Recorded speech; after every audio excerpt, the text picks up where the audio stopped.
Cincinnati's certified most accurate forecast. Well, tonight, all eyes are on a powerful and dangerous Hurricane Matthew, but I got to tell you, with each passing minute, if there were a best-case scenario here, that seems to be what's unfolding along the east coast of Florida tonight, because so far, the core of the strongest and most destructive winds have remained well offshore. Yeah, they've seen some nasty weather with wind and rain, but hurricane-force winds have yet to reach the coast, and at this point, it's questionable as to exactly where and just how much wind will actually reach the Florida coast here. So let me show you the image that we're keeping a close eye on. There is the eye of Hurricane Matthew, and you notice these bright yellows and reds. That's where you find the core of 130-mile-an-hour winds. That's only about a 20-mile wide swath there, but there's an outer eye wall in this yellow and orange that extends out a little bit further, and that's where you find your hurricane force winds with some gusts close to 100 miles an hour. But notice that too has remained offshore, and even as it has neared the coast, that band continues to break up. So what we're watching happening tonight so far is that this system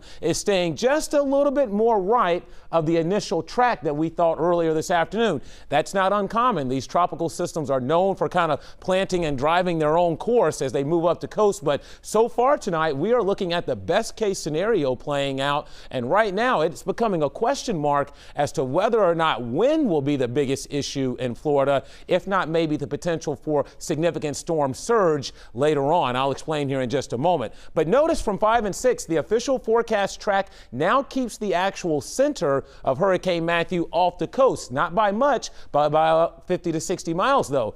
Makes a huge difference, though, in the type of wind potential you'll see along the coast. So earlier we were thinking a landfall near Melbourne, Cape Canaveral area tonight, the Space Coast. Looks like that may actually remain offshore. We still could get some hurricane-force wind gusts north of Fort Pierce up towards Melbourne and then on up towards Daytona Beach. But at least as of right now, it looks like that core of 130-mile-an-hour winds should remain offshore. That's good news. Now, I mentioned the potential for storm surge. Remember, it's always to the right of the actual storm track where you see the worst weather. And because of the angle that this is coming up towards the coast, even if the strongest winds don't make it on shore, those strong winds are still overspreading the Atlantic Ocean, and they're helping to funnel in all this water. And notice how the coast is shaped here, North Florida, Georgia, South Carolina. So even without a direct hit from this storm, you've still got all of this water being forced up in this direction. So storm surge could be a huge problem even if the destructive winds never make it on shore. So that will be something to keep an eye on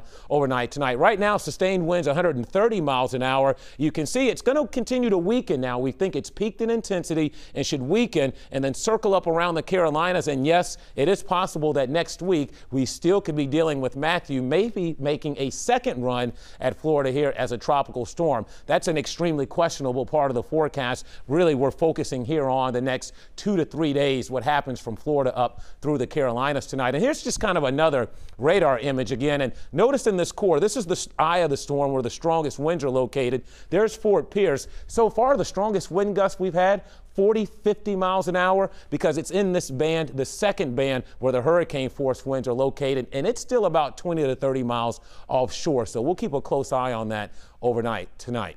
Around here, our weather is much quieter, not much to really talk about. 70 outside at the airport. Most of us are between 65 and 70 at this hour. We should see another beautiful day tomorrow with unseasonably warm temperatures back in the 80s again. But then it looks like cooler weather will sneak in here tomorrow night, and that will welcome in the weekend with temperatures for highs in the 60s. So here's a look at Futurecast. Not much to show you here. A matter of fact, that shower threat looks to arrive late tomorrow night after high school football and into before the sun comes up on Saturday morning.